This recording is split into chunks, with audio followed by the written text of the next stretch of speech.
안녕하세요, 밀떡튜브입니다. 현재 중국은 아시아의 패권을 목표로 성장하고 있는데요. 하지만 이를 눈뜨고 지켜볼 미국이 아니었습니다. 미국은 동아시아 주요 동맹국에 미군 기지를 건설하거나 군사협력을 강화하는 일명 대중국 포위망을 건설하고 있는데요. 이들 중에는 일본, 인도 같은 강대국은 물론 한국, 호주, 대만 같은 나름 이름 있는 지역 강국들도 합세했습니다. 그런데 한국, 일본, 대만 이 세 국가들이 군사력으로 중국을 이길 수 있을지 궁금했는데요. 그래서 오늘은 상기한 세 국가가 연합한 동북아 연합과 중국의 군사력을 비교하겠습니다. 먼저 인구인데요. 동북아는 2억 200만 명, 중국은 14억 3,900만 명을 보유했습니다. 다음은 GDP인데요. 동북아는 6조 2,800억 달러, 중국은 13조 6,100억 달러입니다. 인구가 무려 7배 차이 나며 GDP 또한 동북아가 중국의 절반밖에 미치지 못하는데요. 참고로 중국은 인구, 자원, 영토의 규모가 전부 세계 3위 안에 들어가는 국가입니다. 마지막은 국방비인데요. 동북아는 123조 5,100억, 중국은 283조 150억 원입니다. 국방비 또한 중국이 동북아에 비해 2배 정도 높은데요. 심지어 이것도 미국을 자극하지 않기 위해 축소했다는 의견이 많습니다. 이제 군사력을 알아보기에 앞서 먼저 병력을 살펴볼 텐데요.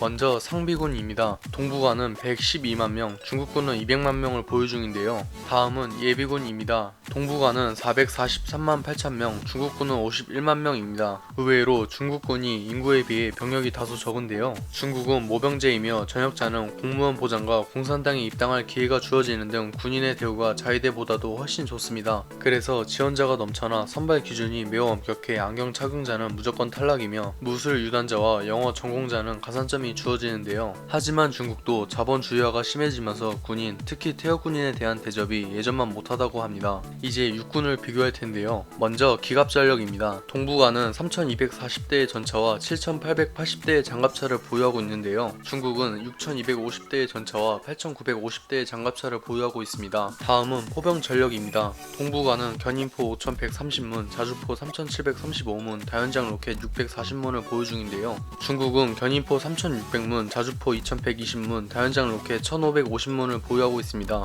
마지막은 헬기 전력인데요. 동북아는 1828대, 중국은 1257대를 보유하고 있습니다. 육군은 종합적으로 동북아의 근소 우위인데요. 동북아 육군에서는 한국이 차지하는 비중이 매우 높습니다. 기갑 전력은 동북아가 질적으로 우위를 점하지만 수적으로 밀립니다. 동북아는 3240대의 전차 중 2200대가 3세대 이상 전차인데요. 반면 중국은 6250대의 전차 중 850대를 제외한 나머지는 2세대 이하 전차들 뿐입니다. 포병 전력은 동북아의 명백한 우위인데요. 이미 한국 육군은 세계 2위의 포병 전력을 보유하고 있는데 여기에 일본과 대만이 합세하니 중국도 이건 어쩔 방도가 없습니다. 두 번째는 해군입니다. 우선 3000톤급 이상의 수상함인데요. 동북아는 83척, 중국은 61척입니다. 다음은 항공모함인데요. 동북아는 2척, 중국도 2척입니다. 이제 잠수함인데요. 동북아는 45척, 중국은 68척입니다. 초계기는 연합군 109대, 중국은 파악 불가입니다. 해군도 종합적으로 동북아의 근소 우위입니다. 동북아 해군에서는 일본이 차지하는 비중이 매우 높습니다. 동북아는 9000톤급 이상 이지스함을 11척 보유 중인데요. 아직까진 수상함에서 질과 양 모두 동북아의 우위입니다. 하지만 잠수함 전력에선 질과 양 모두 중국의 열세인데요.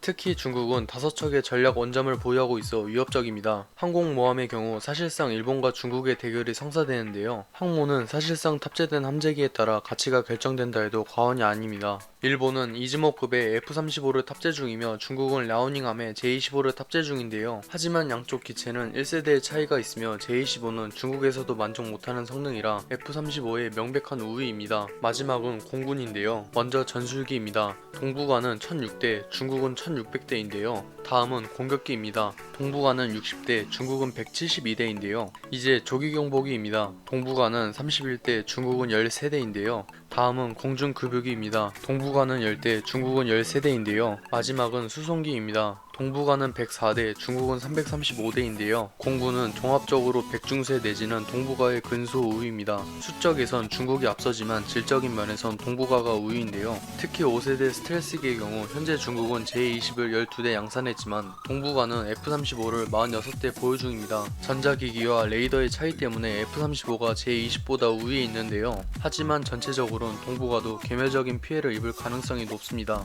중국 공군의 전술은 우선 무인화된 J-7 대부분 수백 대를 먼저 보내 전력을 소모시킨 뒤 주력기인 제20, 제21로 제공권을 장악하는 것인데요. 이 전술을 완벽하게 파괴시킬 방법은 4세대 이상 전술기를 중국보다 많이 보유하는 것인데, 이게 가능한 건 세계 최강의 미 공군과 미 해군 항공대밖에 없습니다. 종합적으로 동북아 연합군은 중국의 백중세 혹은 근소 우위를 점하고 있는데요. 물론 이는 현재 보유한 전력만 비교한 영상이며 비대칭 전력은 제외했기에 재미로만 봐주시길 바랍니다. 영상이 유익하셨다면 구독과 좋아요 한 번씩 부탁드릴게요.